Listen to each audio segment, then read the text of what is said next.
2024 সালের ঐতিহাসিক ছাত্র জনতার গণঅভ্যুত্থানে জুলাই আন্দোলনের প্রতিটি রাজপথ, প্রতিটি স্লোগান আর প্রতিটি সাহসী পদচারণায় যে কয়েকজন ত্যাগী নেতৃত্ব অগ্রভাগে ছিলেন, তাদের মধ্যে অন্যতম নাম মোহাম্মদ মনির বাবু।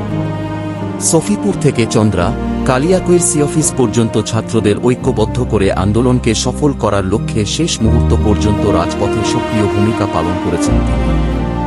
যখন অনেকেই ভয় আর আতঙ্কে পিছিয়ে গিয়েছিল, তখন তিনি ছিলেন সাহসের প্রতীক হয়ে ছাত্রদের পাশে।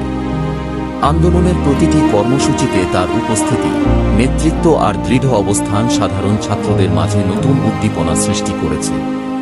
কালিয়াকৈরের ছাত্র সমাজকে এক কাতারে এনে অন্যায়ের বিরুদ্ধে গর্জে ওঠার যে শক্তি তিনি তৈরি করেছিলেন, তা আজও মানুষের মনে অনুপ্রেরণা হয়ে আছে।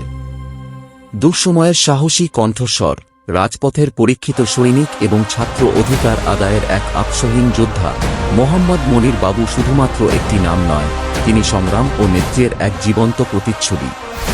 ইতিহাস সাক্ষী থাকবে, জুলাই আন্দোলনের প্রতিটি লড়াইয়ে তার অবদান ছিল অবিস্মরণীয়।